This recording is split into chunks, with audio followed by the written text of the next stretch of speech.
lot of cameras, not a lot of people. What's happening? Bill, when you put together what Marcus has done all along defensively and now what he can do offensively and getting to the rim, if you were another coach looking at him, just how good is this guy? I think Marcus is an acquired taste. I think there's certain things that certain coaches value more than maybe other coaches value, and he would be a good player for anybody. Don't get me wrong, but the coaches, and there's a lot of them out there that that value toughness and intellect, strength, being able to guard 4 positions or whatnot. I think he would be a great addition to any team. But like for us, that's something that we look at him as being one of the premier players in our league, and he won't make anybody's all-league team just because of numbers. Now he'll make defensive, but it's hard to get awards from the public if you don't have numbers. But to your point, I think other coaches look at him and said he gets a lot done for a guy that doesn't really shoot the ball that much. He's really good player. Is Kentucky on a roll right now from the tape, from what you've seen on tape? They've won 5 in a row. Yeah. Playing. 5 in a row against good people too. Yeah, they're playing well. They were really good, especially last 10 or 12 minutes against Mississippi State the other night. Yeah, they're good. I mean, they're big. They got enough fouls to give that they should never have to play shorthanded up front. And Hagens is developing into a premier guard, and maybe as good a defensive guard. He's kind of their Marcus Garrett, and then Hero and Kelvin Johnson are both having terrific years and on the roll right now. So yeah, they're good. They're a team that could win a national championship, and I know everybody thought that before the season, and then you have one game where the attention shifts, and they've done it the right way. They've grinded their way back to be where they are right now, and that's being one of the best teams in the country. You saw Reed Travis, familiar with him when he was with Stanford. What does he bring to Kentucky? Well, they all bring something, but Reed brings, obviously brings size. He's an explosive jumper in tight. He doesn't shoot a ton of threes, but he's definitely a skilled perimeter player and can stretch it, as evidenced by what he did at Stanford as much as anything. But he also brings a ton of experience. I mean, you're talking about if I'm not mistaken, Reed redshirted 1 year at Stanford due to injury, and college graduate from Stanford, 5th-year guy, and helping all those young kids at Kentucky. I would think that his value to the team is probably about as high as anyone's. Coach, what are Marcus's attributes that allowed him to grow into this role that he's got with you now in terms of improving his playing and minutes and responsibility?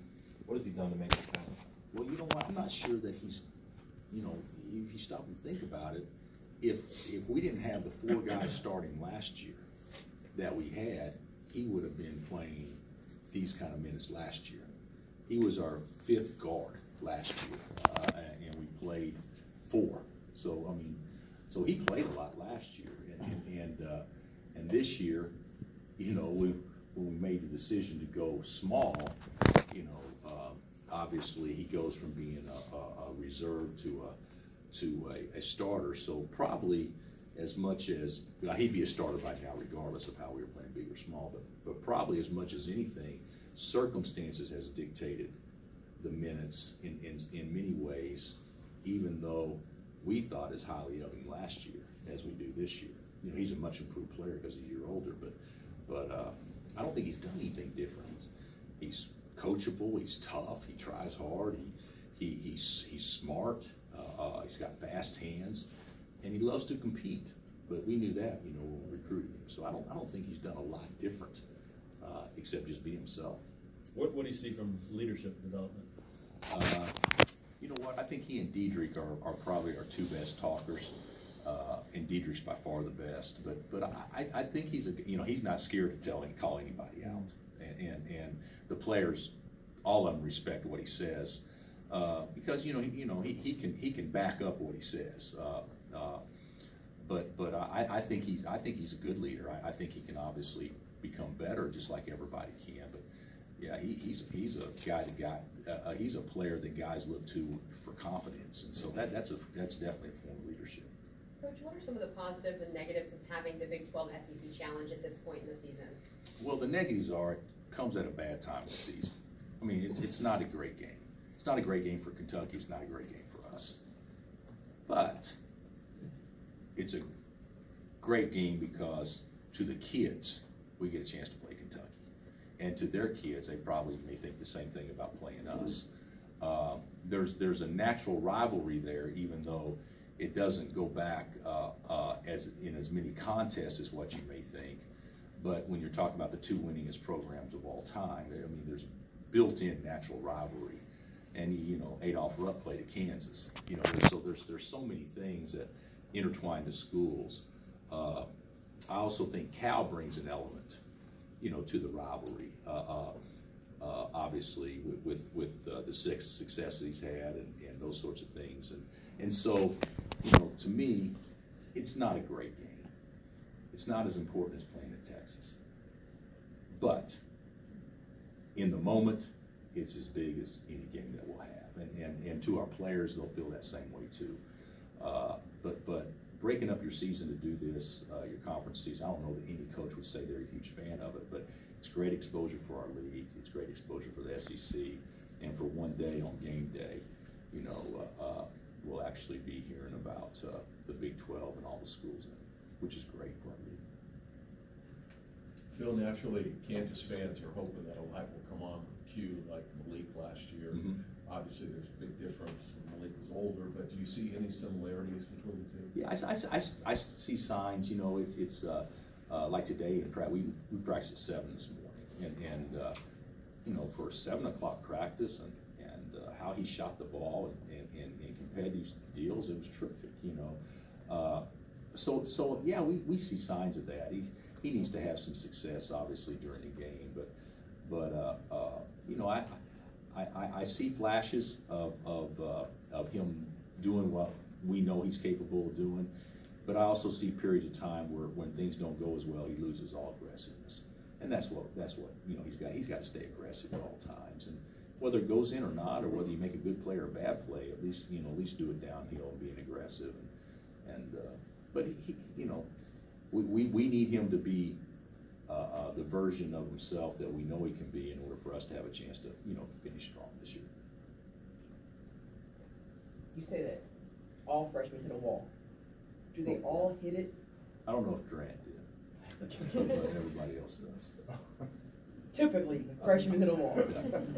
In your experience, do they hit it at the same time? No. Well, my experience, it comes in early February, or late January. So now's the time, that they would start hitting it. So how do you prepare for your guys to get them through whatever? We're not going to change that. We don't practice as long as we used to, but we're not going to change what we do to play to that. We don't know positively it's going to happen or when it's going to happen, but we know it's going to happen. They're going to get emotionally tired, and the mounting pressure of delivering night in and night out in the big games, it gets tiring. That's why playing so many tough games early, I don't know that was good for this team. I look back and I say, man, I wish we had some games where we didn't have to sweat as much every single game, just because it adds another game to your conference season. So instead of playing 18 conference games, where most teams are maybe playing 23 or 24, we could be playing 27 or 28. With the tough non-league games, with the effort and things you got to put in to win those games. So, it's natural for them to hit a wall, but usually they hit it and they get it back, and I won't make a big deal out of it. Maybe if I don't talk about it, maybe they won't realize that there is actually a wall out there. So, I think it's harder for your guys, maybe even this year's team especially, to go into Rupp and just treat it like another road trip and another business type of trip and just another game? I don't know. Why would you say this team harder? Just younger, you know. I mean, Oh, 2 years younger. ago, you Yeah, took Frank and Yeah, Devontae, those guys. but you know, best player in the game was Josh. Yeah, right. You know, he was a freshman, but no, I see your point. It'll be our guys will be more amped up, even though those other guys were too, and those other guys are probably more prepared to control the emotion of it than these guys. Yeah, I do agree with that. That's part of growing up, though. Okay. Yeah, I think that's just part of growing up, and you know, it's okay. You know, as important as this game is to people, this is a game you just go play, have fun, and let it go, and so no matter what happens, you gotta turn the table within 24 hours and start preparing for somebody else, and a good Texas team. So I think we'll handle it fine, but. You know, we've been in some, you know, Iowa State, you know, there's some really good atmospheres in our league and stuff we played in. But this will be unique because the atmosphere is great, but it's the stuff outside the lines that is what puts the pressure on. You know how many NBA scouts are there. You know, game days there. You know, it's talking about you every time you turn on the TV, it's going to be Kentucky versus Kansas, that kind of stuff. That'll be young. That'll be new for our guys, and hopefully they'll be able to handle that emotion of it. But they did pretty good in the Champions Classic. Bill, when you get back, I know you're kind of back into the Big 12 race, and you've been involved in so many of these that go down to the wire. But does this year seem a little different? It seems like there are more teams that still have a chance to really make. Oh, I agree, Kevin. I think you know, 4 losses right now, you would think, oh, geez, we're out of it. And it'd be like, no, you're not out of it at all. I mean, that's 1 week. You know, with the way things are going, because you know anybody can lose 2 games in a week in our league, and anybody can win 2 games in a week. So it's too early to get excited about where you are, or too early to get down about where you are. But I will say this: after watching a little bit, you know, I really believe K-State's playing better than everybody right now. You know, because you know you just don't get an easy basket against them. But you know, we you know whether or not they maintain that, whether or not other people get better and stuff remains to be seen. But a third of the way in, I think the people that wanted to see a good race, I think they're getting their wish.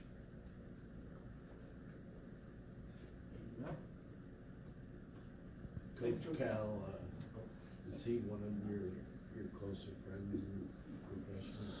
I mean, you both work here, you both know Ted and Larry. Yeah, we do. No, Cal and I have a lot of similarities in you know, path, because he was here and I came the year right when Cal was leaving, so we never crossed while we were here, but have a lot of the same connections to people that were here during both stints. And so, you know, people can say what they want to and make a big deal out of a lot, which you know sometimes they do.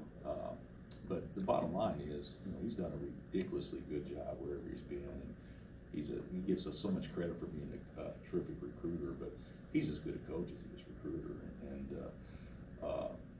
you know he's always going to be a guy that is fun to compete against. I believe that, and you know, he may say the same thing about us. I don't know, but that's what I think makes this even more fun. Like to Matt's point, players get excited too. There are certain games coaches get excited for as well, and so this will be one of those games that it's actually more fun preparing and watching and that kind of stuff. And I'm sure it is for them too. Any roster news? No roster news. That's a unique way of putting it. How's Silvio doing? But I like it. I wanted to kind of. That was respectful. That's good. Okay. I wondered about that, the token pressure that you're showing here and there. I mean, what's the objective there? Is that something you want to see more of moving forward? I think that we have been so inactive from an activity standpoint that anything to do to try to not to steal, not to do what, just try to create activity. Right. You know, we don't. You know, Marcus plays great with his hands, but how can he get 6 out of 7 steals in a game? How can he go get, you know, he basically makes the vast majority of our plays defensively that would lead to us taking the ball from our opponent, whether it's deflection, whether it's going to steal the ball or whatever. So anything to try to create activity, I'm not a pressing guy, you guys know that, but it's hard to press when you don't have shot blockers in the back. Sure. And then the other day we did it against Iowa State, 3 passes uncontested, 3 in the corner, so we stayed in that a long time. But it all it was is just try to create some energy. And that 3 Diedrich kid, is that something you might go to more? I mean, that was a clutch 3. Yeah, him shooting threes? Yeah. I think he should shoot more threes. I've told him that throughout the season. You know, he hadn't shot them well to date up until the last game, but he's a good shooter. And the way that he's going to be defended now without, you know, having a Doak around is you can put 2 guys on him and lay on him and you know, beat him up, so to speak. So he needs to get away from the basket some. So I don't think those are bad plays at all. Would that be particularly true on Saturday? Could be. Yeah. You know, I don't know how they'll guard or whatever, but I do know that we need to all be very aggressive and not play to just one guy shooting basketball. We need to play to all 5 guys being threats out there, and I think we go through periods of time in games where we don't do that very well. You mentioned the energy. Is that something that Ochai can help with? He He has helped. Yeah, Oach has helped a lot with that. I think we're more athletic and more energetic, you know, since he started playing, without question. So yeah, he's been a big bonus. And the other day he was terrific. You know, he gets 5 fouls and in 16 minutes. So you know, obviously we need to improve some things there. But I thought he was terrific the other day with his energy, and he comes in firing. I mean, that's. You know, you would think that everybody would have that mindset to come in and be aggressive like that. And so, you know, it's easier to do that when the ball goes in the hole, but that was nice to see right off the bat. Obviously, Gerald's kind of separated himself as being kind of the best 3-point shooter. Last couple of years, you've had so many really good ones. Kind of had a game of horse now, I guess. Who would be the second best 3-point shooter on this team? Well,